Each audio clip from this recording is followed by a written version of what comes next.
So, welcome to the next episode of The Last One Standing.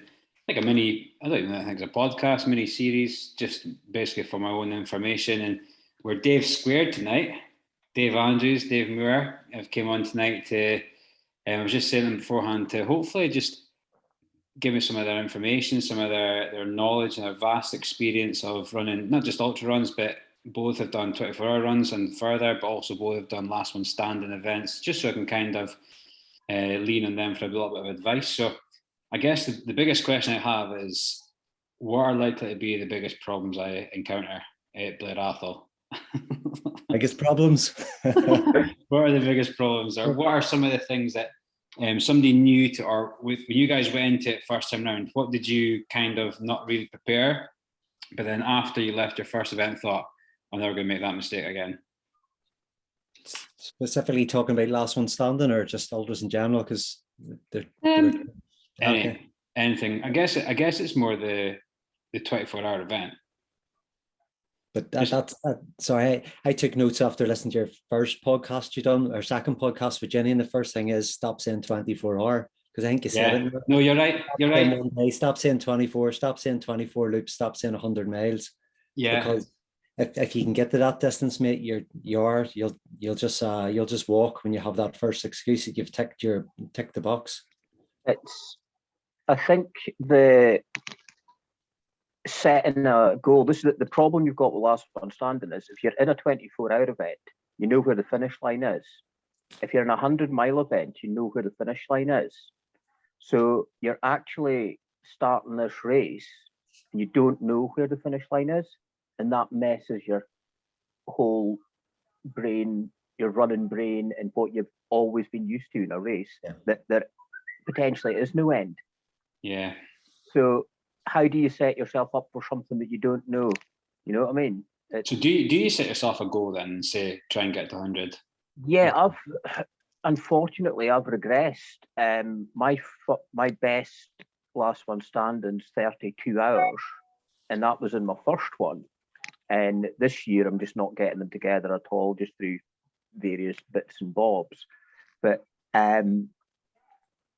it's, as I say, that's the first thing you've got to get around is don't set yourself a goal. Don't set yourself a target. I had set myself a target of 32 hours in the first one, and I got there, and that was when I finished. What happened when you hit 32? Did you think, I'll keep going, or that is my goal? I'm not going to. It was like, I just don't want to go in another night. I gave up. I quit. It was like 2 nights of darkness. It was sleet. It was snow. I was like, no, I'm not. I'm done. I've got my goal. I'm out of here. And when I look back, you know, what happens if I'd set that goal at 34? What happens if I'd set it at 36? Yeah. What I'm doing now is I'm not setting a goal, but I'm also not achieving the big numbers. So I'm not achieving the big numbers by not setting the goal. You know what I mean? Yeah. Yeah. So if you'd set your last race goal, say you set yourself the saving goal 32. Yeah. Do you reckon you'd have got closer to 32, or would you reckon you'd have still where you were? Or?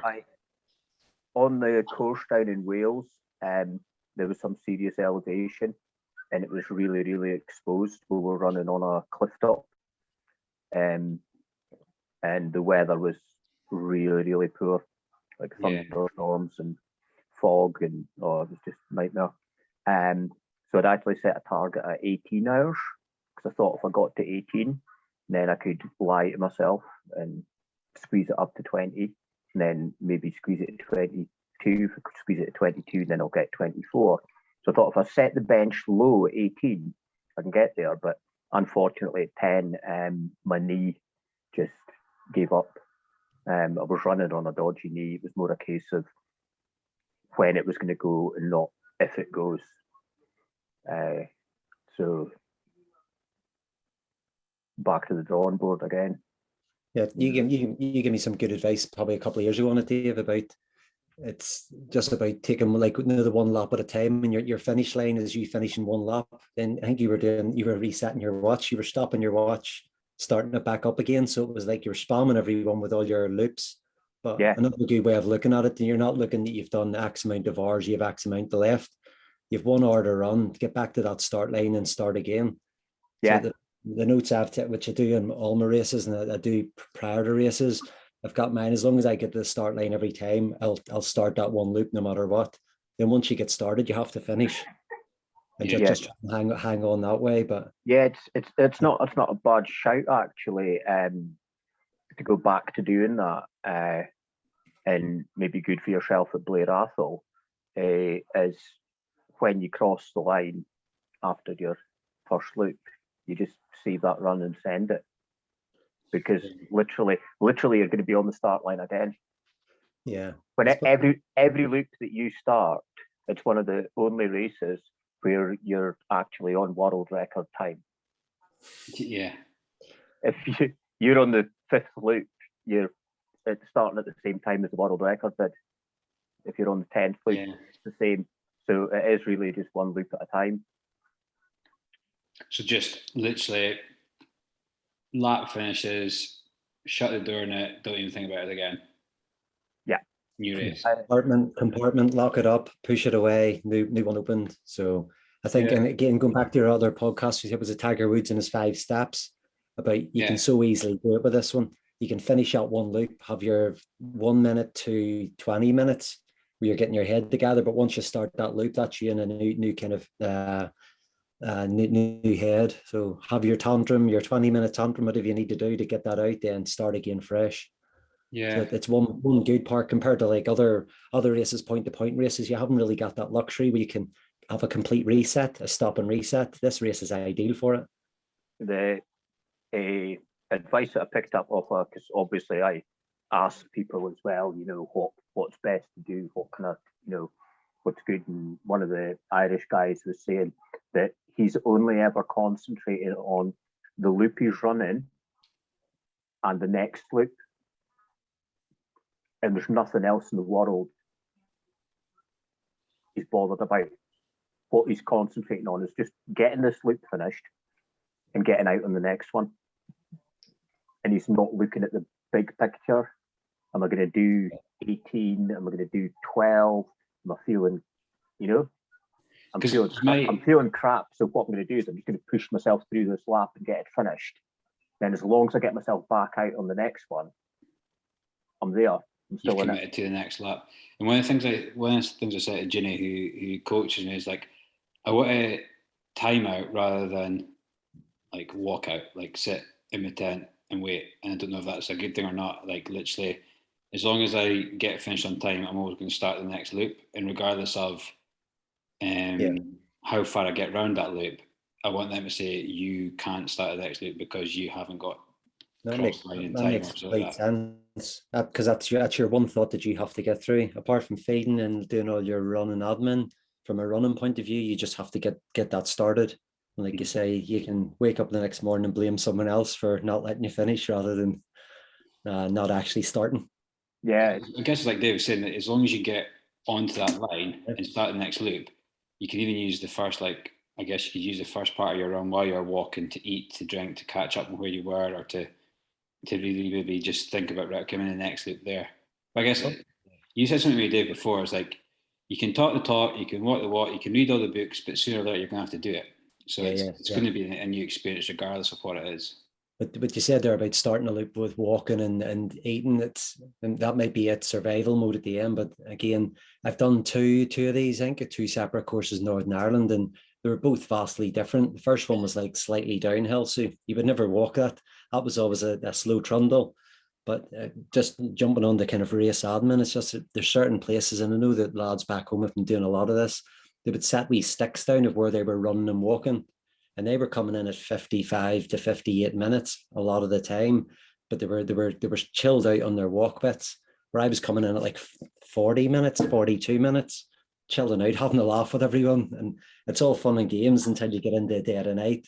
Then it's pretty hard, but it is around setting them wee things. And again, if I go down to Blair Athol, I'll be just eating on the same pieces, and it'll generally be on the hills or the bits where you won't be running. There's just no point in running. It's all about running economy and looking after yourself. because again, going back to Belfast, after about 5 or 6 hours, it was lashing. There was people sprinting through puddles, jumping in them. And you're going, why would you do that? You know, just doesn't make sense. So yeah, I think looking at, you know, the fueling and the way that works, and working out what your lap time is going to be, a lot of the Irish guys are very, very happy and confident at crossing the line at 58 minutes, 59 minutes. yeah, You know, they will come in and they're not like, oh, I'm panicking because I'm really, really close to the cut off here.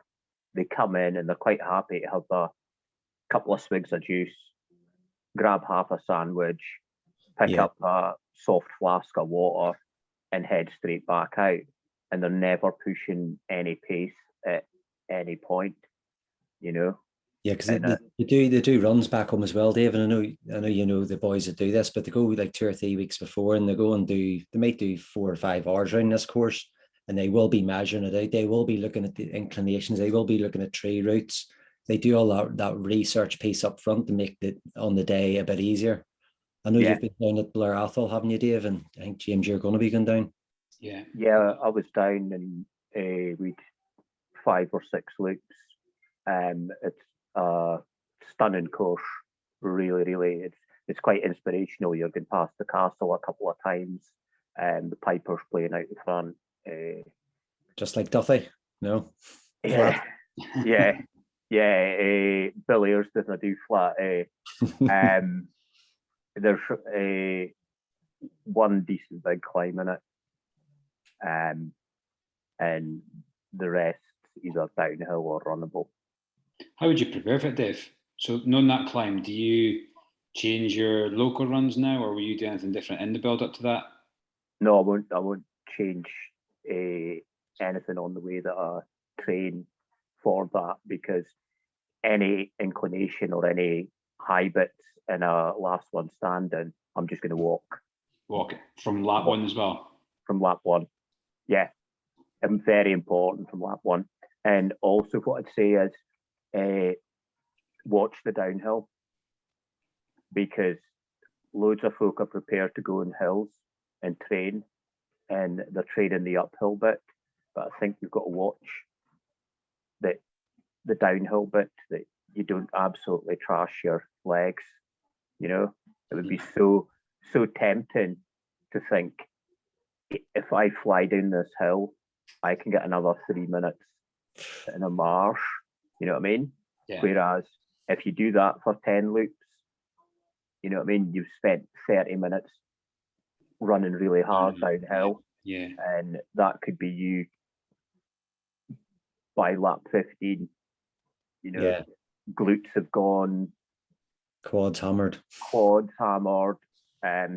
because you wanted a wee bit extra time sitting down. And let's face it, we don't sit down in any other forms of racing, you know. And this is what messes with people. I'm running with guys that have got great pedigree at 200, 250 mile point-to-point races, and they're not getting it together. They're not hitting their expectations in last one standing. And the only thing that's different is the time constraint. You know, it sounds so easy to go and do 4 miles per hour, and the whole thing just messes your head and your thing up as to, do I get time to sit down? Do I just continually run? When do I walk? When do I eat? Do I run fast at this bit or run slow at, you know? There's so many variables just because the time limit's imposed. Yeah, and you have time to think about it as well. Where normal races, you would just get on and get it done. Keep going. So do you reckon that's why the Irish team knock it out into 58, 59 minutes, because it gives them less time to A, sit, and B, less time to think about what's actually happening? They just know they've got 1 minute to 2 minutes to change over and get going again, or do you think that's just because of the some of them, like, I mean, Keith Russell there, that he was up at 91 hours the other week, and he was running at Castle Ward and won it out there with 42, 43 loops. And he'll consistently do like a 42, 43 minute loop. Yeah. he likes to sit, but that's his style. Other guys have got, Most of the other ones are doing it in the 50 odd minutes. Every time I've been back and talked to people about it, everyone likes to give you advice, and everyone is saying, don't be going round too quick. But you kind of get caught up with people and talking. Before you know it, you're like doing 40 odd minutes and you're sitting around longer. But yeah, I think there is a thing to not sitting around, not getting in too early, not kind of messing around, keeping warm. I think the slower getting a loop over 50 minutes is what I'm going to be looking at if I'm in and fit enough. I've got a few niggles and that, but certainly slowing it, because on that hard course down in Wales, I mean, I was coming in 41, 43 minutes, just because you just didn't really want to be out there on it, Right. Whereas the course down there, you're going to be wanting to be on it. There's also the midges to think about. If you're running, the midges aren't too bad, or if you're moving, they're not too bad. But if you get back to your tent at 42 minutes and sit down, you're going to have 18 minutes getting bitten alive. Yeah. So that's just another local factor to play into it, I think the same thing for me is I want to go out and run my normal pace, because I don't, if I run too slow or too fast, I'll burn out. But if I run too slow, if it's not my gait, that'll play in my head. But I think going back to the other last one standings, the walking bit I was like power walking through it the way you would if you were doing a point-to-point race and trying to beat people. But there's no need to put that effort in when you're walking. You could just chill and walk the sections. It's very, very hard. So especially in the first 6-7 hours to not want to run. I mean, we all feel great. Yeah. We all feel great in loop 1, loop 2, loop 3, loop 4. You know what I mean? It's so straightforward. And then, if you're running them too fast, then it's just going to catch up with you and get you.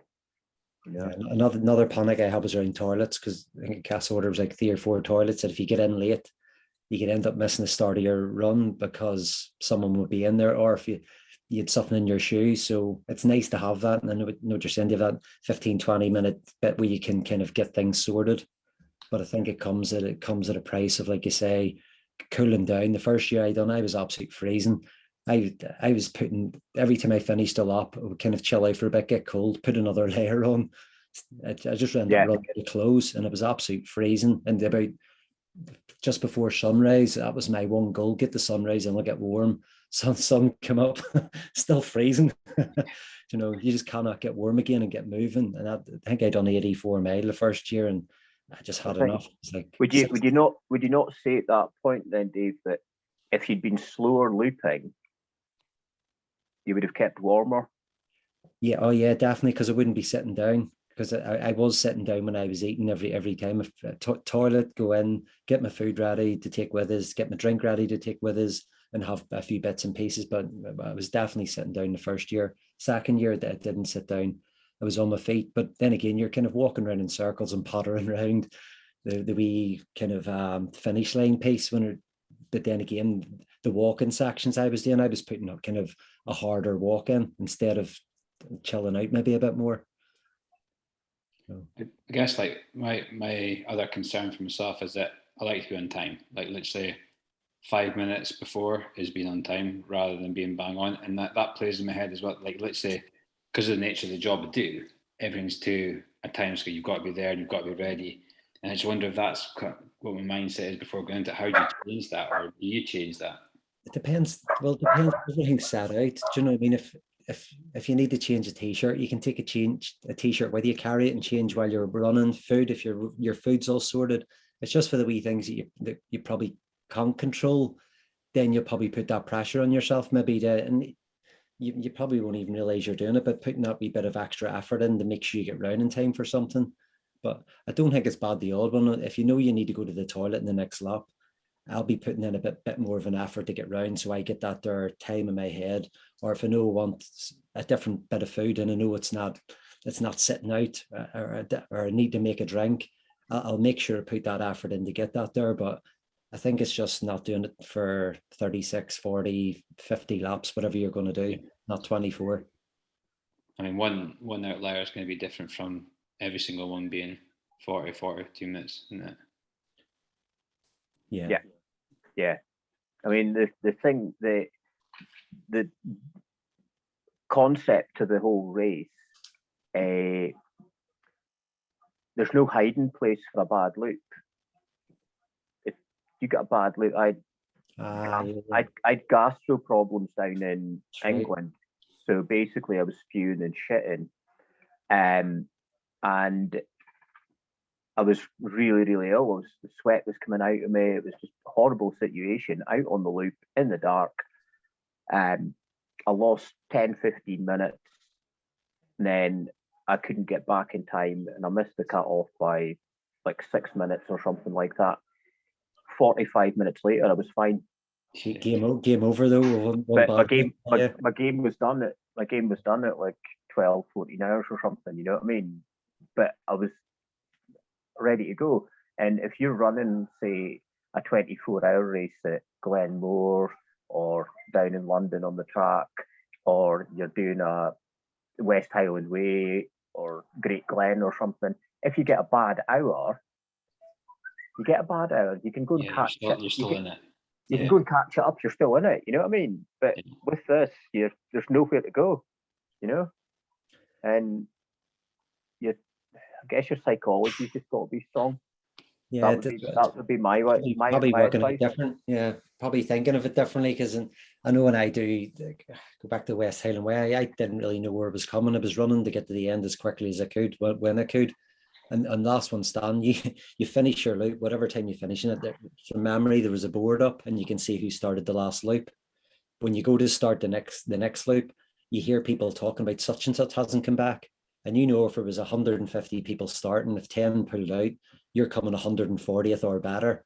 Yeah. Next loop, you're coming 138th or better. And when you get up to around about the 20 hours, the ones I've done, I'm pretty sure you were like top 20 people. So it does that there's a good buzz to take on. But once you get to 24 hours and 100 miles, there's a lot of people just aiming for that. That'll be the biggest run they'll ever do in their lives. They've probably gone through loads of adversity to get to that. They don't want to do any more. So if you do another couple of loops after that, you can jump up quite a lot. But where my head is in the last one, when I done the 100 mile, I went there for a training run. It was to try fuel, etc. Once I got there, I think it was coming 7th, and I thought if I do another couple of laps, I can become 4th or 5th. You're still a DNF. No one knows who comes 4th or 5th in any race. And 3 of the boys who were going were competing to win this, and they're like 3 or 4 days off work. To race that way. So I made the decision: do I want to break myself before my big races, or do I want to continue on? And to be fair, I'd never definitely not have beaten two of the lads. They're just a different level. But that's the good bit of seeing where you move every lap up that ranking. Seeing and people. that's a motivational tool. Yeah. Definitely tool to have that, because even though you're going through a bit of a shit time, if you're like, well, I'm maybe better off than that one person that dropped it in the last lap, and then you're just like maybe clutching the straws of you, but it's still a positive thing to have a tool. I want to be top 100. I want to be top 50. I want to be top 10 or 10, 20%, whatever way. You can break it down, because again, you've a lot of time to think. 4.6 mile, is it, or 6.4k? I don't know if it's vice versa. Like you say, it's easy to do that in an hour. Yeah. First couple times. Times. Yeah. You know what I mean? Then I'd say environmental conditions play into it as well. I say definitely looking at mid-cheese. Will it be hot? Will it be cold? Will it, you know what I mean? Because again, you're not moving, so that microclimate's going to be there. Yeah. You know what I mean? That if you're doing the Great Glen, could be quite different. It could be quite different for William and Inverness. You could be starting off in the rain, then it's getting hotter later on. You know what I mean? But if you're just stuck in the same place, you know, if it's pouring a rain for the day, it's going to pour a rain all day. That's all day. Yeah. You're It's right. going to be really hot. Scotland, Be hot all I think day. Scotland's going to be different, Dave, as well. Because when you read all the Facebook posts about Wales, you seen what the elevation was. There was a couple of wee videos showing you what it looked like. It looked hunking. Yeah, And it just looked I know from open. talk, Like well, you no, say, from exposed. talking. Oh yeah. But even talking to other people, they were saying you'd be lucky if someone beats 24 hours in this. And that was the mindset when you were watching people talking. The mindset for Scotland is, I think it's Ireland first, England next, maybe, or Scotland. Yeah. So, but it's very close at the top of that wee leaderboard. And Aye. the buzz and the talking around is this is going to be mental. Everyone's going to be going for it big time. And I think the course is runnable for a big distance. Yeah. You know what I mean? What does that mean, Dave? Sorry, just for my own naivety, running ball for a big distance is just that it's not open, it's not exposed, it's not like Wales would have been. There's you've got one big climb, so you're not stopping and starting your walking bits. You've got a good run at the beginning, now you've got a good climb in the middle, then a jog downhill. Whereas Wales, you were up. Wales was technical underfoot. It was like a hill race course. You were up, down, up, down, up, down, continuous. You were never running on the flat. There's quite a few people fell as well, wasn't there, Dave? Yeah, loads fell. A few of the Irish guys fell. A few of the Scottish guys fell. Everybody's like, there's no chat. Nobody could chat because you were continually having to watch your feet and have your head down all the time. And there was no cover at all. There was no trees. There's no bit whatsoever. You were just sitting out there exposed on top of 100-foot, 200-foot cliffs. and the pouring rain, and all the weather reports all week had said it was going to be a heat wave. So we just had like shorts and t-shirts and no tights and no waterproofs, and all it done was rained for 2 days. Really, really heavy rain as well. So it just shows you, be prepared. Another question I've got is, I guess this kind of leads on from what you were just alluding to there, Dave. How much is it mental versus how much is physical? 75% of it's mental, 25% of it's physical. Your 25% is, am I training regularly? Have I done long runs before? If you can tick that boxes, you've got that going. The other 75%, get into the sports psychology books, get into the running psychology books, get your head into it, get your head in a really, really strong place, Yeah, because the night runs as well, James. That's I know you were saying about doing some night training runs. That's where I feel for at Belfast 24 in a week and a bit's time. And my kind of own race plan I had down, I wanted to get 2 or 3 night runs in where I'm getting up at silly o'clock and running, or from staying up late and running. I completely missed that. That's a real hard part of this race, especially if you're doing really well and you've done like a full day, full night, then you get into the second night. There's not many people been able to say they've done that ever in their life, not even running. So yeah, but I would definitely say get time on your feet and eating when you're the silly hours of the morning, like. Because like this weekend Cummins, the Saturday 24, so got like the chance to do night loops, then being like a course that's kind of the same as potentially Billy Arthur is, although it's not identical, but it's kind of the same as a 4-point something loop. It's it's quite runnable, but even like with the team of 4, I'll only be running every like 90 minutes. So I'm probably going to double up my laps with the other runners that are doing, just to get like through the night, plenty of exposure to it. That's good. I guess questions right or wrong, good or not to do that, or Because you won't know if you can eat. No, like 2-3 in the morning, running, tired, everything else, and you lose 2 or 3 hours of eating. You're probably not going to see the morning through. I think we go back to the eating. Sorry, I've not really done my prep for this. Things are just shooting into my head. What I'm seeing a lot of really, really good guys are like struggling with their nutrition.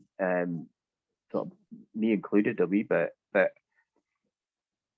everybody seems to cram their feeding in to the bit at the end of the loop. So you're coming in at 48, 50 minutes, you're knocking down 400-500 milliliters of fluid, a cup of tea, some soup, some cold potatoes, maybe a wee bit of chocolate, whatever. Grab a gel, stick that in as well. That's 2 minutes to go. You're heading out, you're away in your next loop. So I think feeding on the loop, is another thing that I'm sort of missing myself, that instead of cramming the feeding and drinking into the 10-minute window, is to spread it across the 50 minutes of running.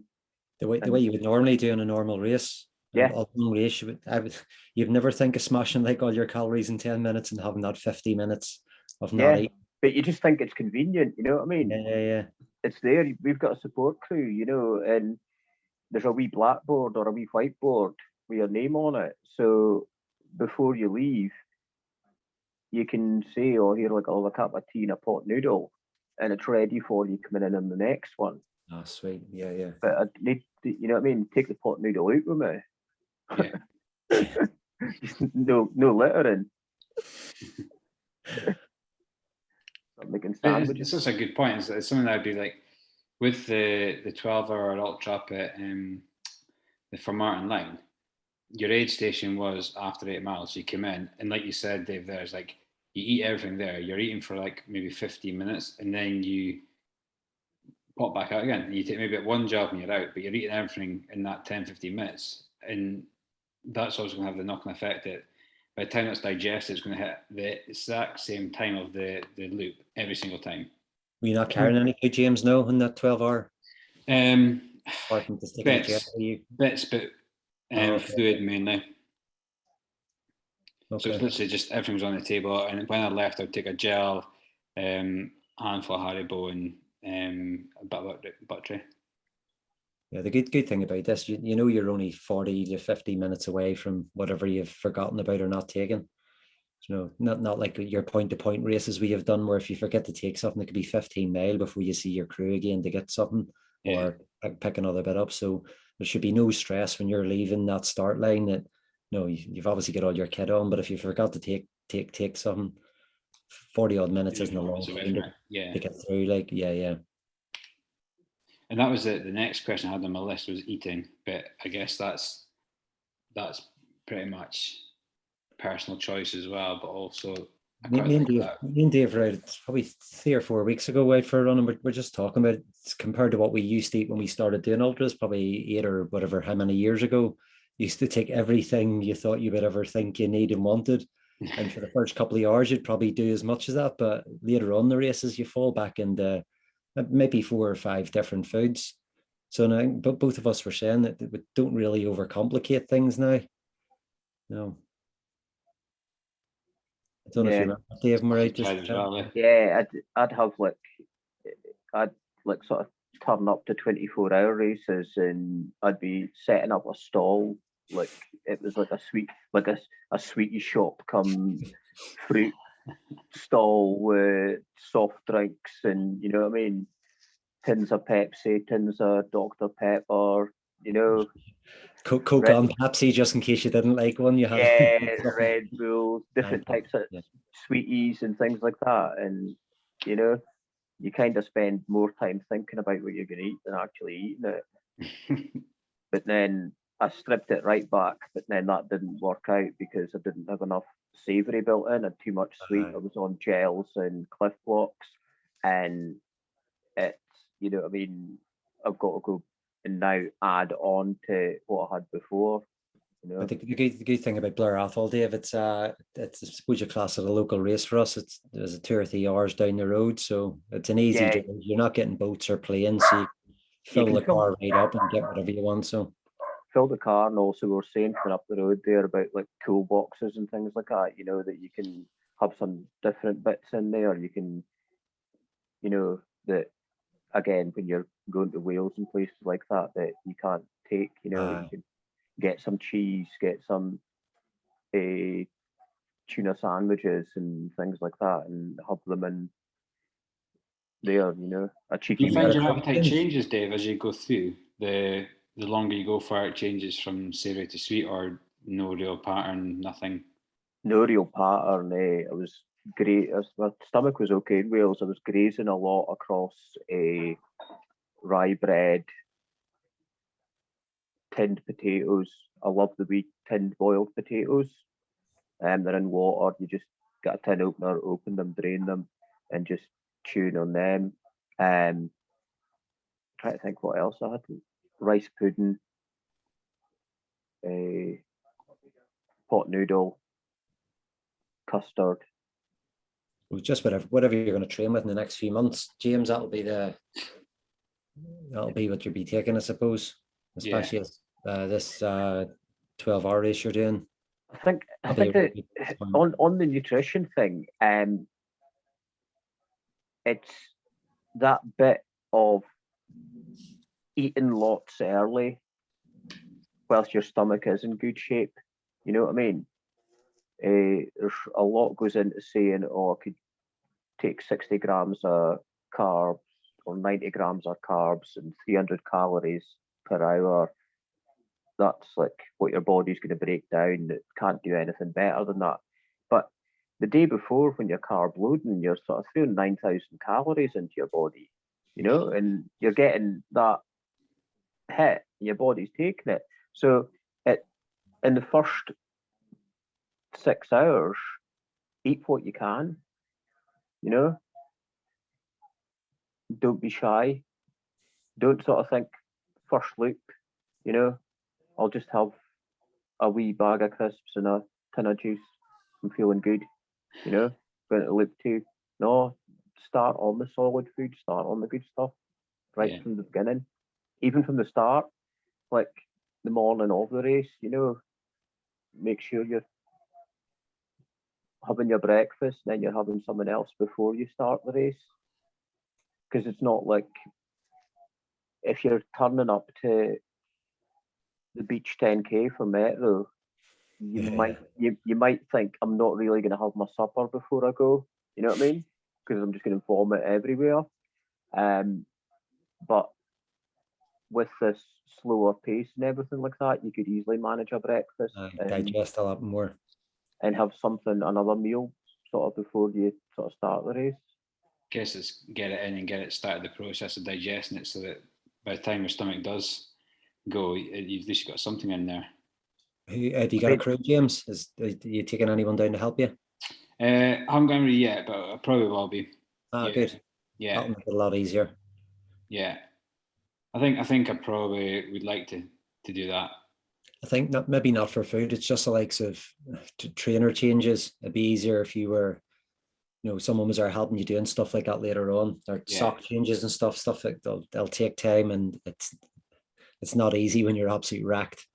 It's finding your stuff, because you get it all laid out and you get it all there, and after loop 1 you'll remember where it is, after loop 3 you'll remember it is, after loop 18 and you need a pair of socks and you ain't finding them in a minute. Your kit's all over the shop because you've been throwing everything, your buffs out, and you know, and it's like but if you've got a crew and you're like, right, I need to change my socks, you know, I know what it is. Yeah, I think you do the same, Dave. You have individual kind of bags for all your different bits of kit and names. So if you are asking someone to go and can you go and get me a yellow t-shirt out, what's that there? It's easy to find too. I think some of the first pieces out of everything. Just like a Ziploc bag, like for your clothes. I have a breaking down. I think it was maybe socks and gloves, t-shirts and another, shorts and another, everything broken out, so you can easily tell someone, go and get me a t-shirt. Where's that? It's my Highland Fling bag, or it's my whatever. You'll know what they are. And again, I've got a list of all what the bags are in the big bag and what's in each of these. I put them into plastic bags. And write on with Sharpie at the top of them. That's t-shirts, that's long sleeves and jackets, that's socks and buffs. And you can just almost like a filing cabinet go into the bag and ruffle your way through, and you'll find what's there. Yeah, I've never thought about putting them alphabetically, but I might do now. Color coordinated. I guess the other question I had was, it's I know kind of probably maybe the answer, bad weather versus good weather. How much can that play a massive part of it? But it's the same with any race, isn't it? Massive, mate. The good thing is you're right with everyone else and they're struggling. So, Yeah. and again, you can use that to your advantage when people are moaning about it and people haven't brought the right kit and people are, they're going to give, certain people will give up because the weather's too warm or it's too wet. So the way I think with that, I'm going to outlast you longer in the weather. No. Yeah. I think it's acceptance as well, like before you start, that this is going to be shit. If you've got that, if you can accept that before you start, then it's always going to be too hot. It's always going to be too wet. It's always going to be too windy. It's always going to be too hilly. It's always going to be sore in your feet. Yeah, but I accepted that. Yeah, that was my choice. I made the decision to be there, and you're never gonna land it when you go over 12, 15 hours of running. You're never gonna land it on oh, that was just perfect. Do you know the thing that Dave? What's really good about that, and I don't think I've never done this, but it probably has happened to some people, like 100-mile races or longer races where it's went to plan and you finish smiling with no blisters and everything's good. That can happen on last one standing. If you're walking off that course, something bad has happened. Do you know? And you're getting into that there. Yeah, it's if you get to the 100 miles and everything's great, then you've obviously just keep going, Give another, yeah. So you have to find that breaking point, and you know what's going to happen. At least in other races, you can cross your fingers and just hope you get a bit of luck that you can get through it without dying. Last one's London is about That's back to the nature of the beast again. That because there's no defined distance, time, finish line, that you're always going to push yourself into the point of this is horrible. That was horrible. And you've really got, as I say, getting the psychology really strong. What's your go-to? This shit. I've accepted that I'm here. You know what I mean? That's From the psychology point of view, you mentioned get ahead in the books, and is there any resources you tend to go towards, or you pick up and have a flick through, or? Chimp Paradox, the big one. The first sort of 100 pages of it is the sort of, I'll go back and reread that time and time again just to reinforce the values and principles. I think the values and principles of that book, if you can live by them, it not only makes you a better sportsman, better runner, but you take a lot of it into life and you become a better person. Yeah. I'm trying to think what the other ones are. I can throw them across. The one I've pulled back out again, I think you've got this, James. Is it how bad do you want it? Yeah. That's anytime anything starts to go wrong, that's the first thing that comes into my head. It's generally written on my arm. Even that phrase. Yeah. Like, if you don't want it that much, then there's the door, on you go. Yeah. The other one's The Brave Athlete. It's a great book as well. Have you ever had a shot at them? The Brave Athlete's a nice book dealing with injury. It's more from the physio side of things, like the psychology behind the injury side of things, but also getting beat, how do you come back from that kind of thing. So the Brave Athlete's quite a nice one as well. I think the good thing as well with this last one standing, like I suppose it's similar to the track ultras, because you're seeing the same people and you've time to run with people. When you start talking to them, and everyone likes downloading their information to you, and you get good conversations. Yeah. Especially when you've no rush to get through. So you'll pick loads of wee things up on the day. I know you definitely will, but especially with the people going. And again, I said earlier on, because it's very tight in this Four Nations kind of trophy they're all pushing for.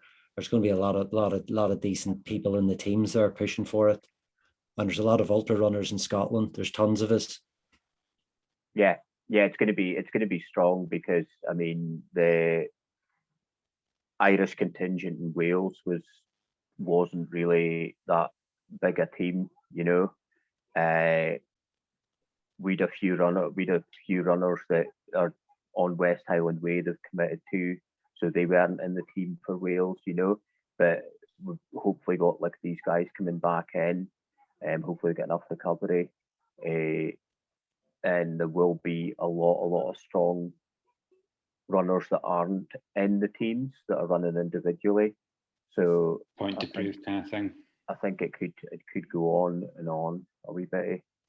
But most of the ones I've seen and talked to, they're all sound.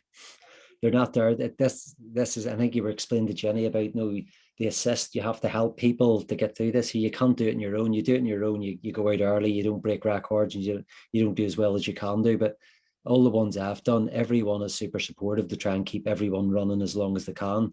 Because the more people running, the more people to talk to, the more you can get through.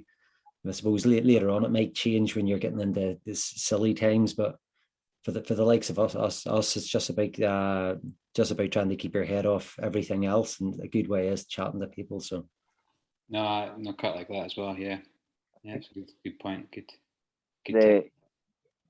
On the psychology point of view and that as well, you know, if you can manage to get into a bit of mindfulness and a bit of appreciation for the moment, you know, that you're in, especially down at Blair Athol with the trees and the castle, and you know, I mean, it's quite enlightening that if you can just slow your brain thoughts down and just be in touch with everything that's going on round about you at that moment in time, and not everything else that's going on round about.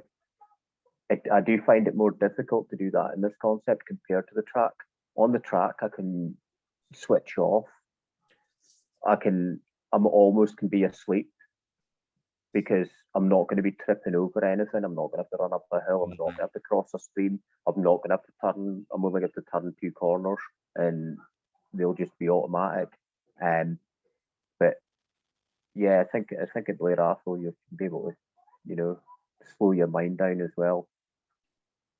Takes me on a little side note. I remember I was out for a run with Dave once, and he was telling me how you guys both had run together and you're running through Aberdeen, and it was this sense of smell, because you were able to smell the different areas, the different parts, and you could actually, like, I was always quite interested in that, and something that always comes out of my mind when I'm running now is be aware of smells. Like when I'm out running, and David said you could sense anything. You could smell the gorse, you could smell the sea, you could smell you're in Duffy Park near the toilets. You could smell pretty much anything and just be more aware of it. And up until he mentioned that, I'd never ever once thought about what do I smell. And see now, I'm literally it's such a weird concept, and you're like, just now you can really smell the gorse coming through, the coconut on there. You can smell, like, even like when you run by the airport, you can smell the fuel from the planes. It's just such a weird thing. And I ran from Blackburn to Dice the other day, and it was literally all I thought about was what can I smell now? And it was such a weird concept, but it was such a didn't think once about what I was doing when running. It was more, where am I? What can I smell? Why is that? Getting close to the airport, I can smell the industrial estate.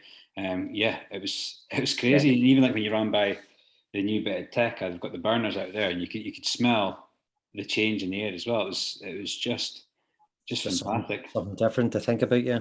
Yeah, and it's little tricks like that. And you also mentioned about speaking out loud, say what you see, like just for that like distraction point of view, and even doing that for it's picking up these small tools from experienced runners like yourselves, guys, that make such a big difference, you know.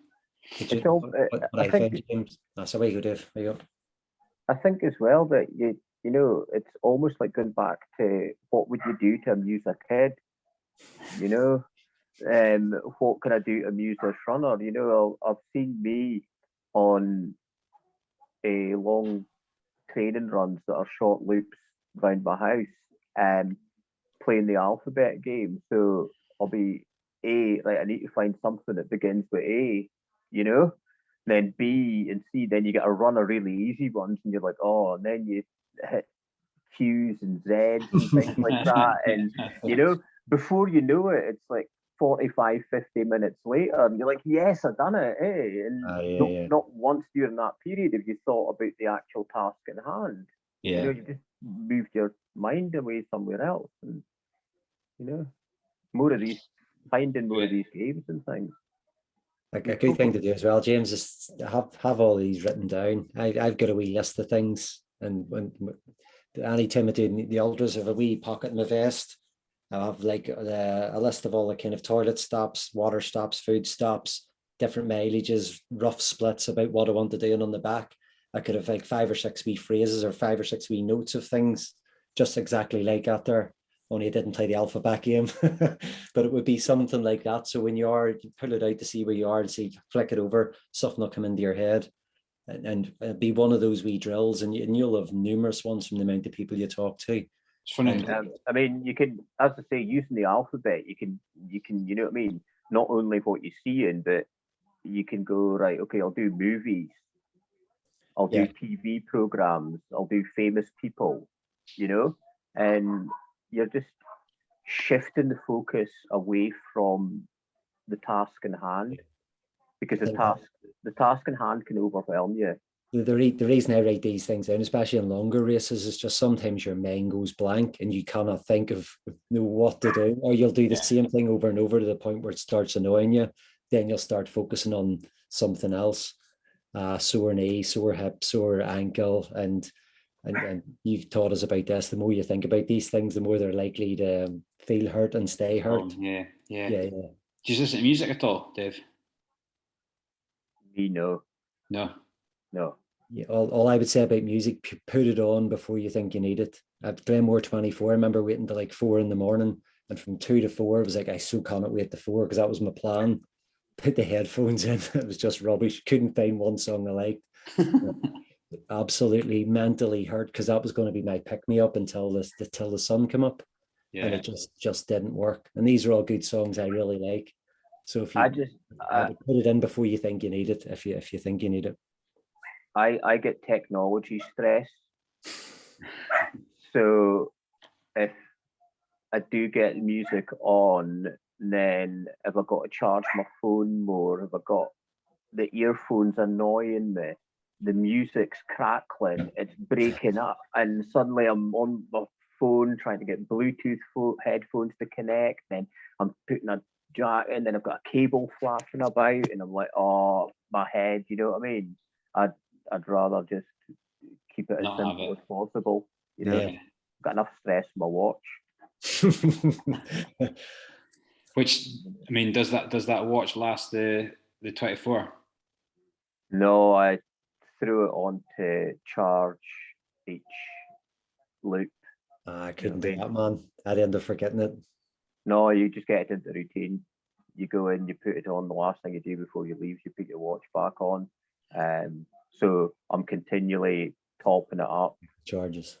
It's quite interesting because, like, I was speaking to a girl out there about that, and even this morning she was saying that what she does is she has her wire into the battery pack into her like a running vest, and just has it clipped on the side here. Her watch is there and attached on, and she's attached on charging. So she'll do one, or she'll do as many laps she can until it needs charged, and then she puts that on there. So it's always kind of on her at the same time.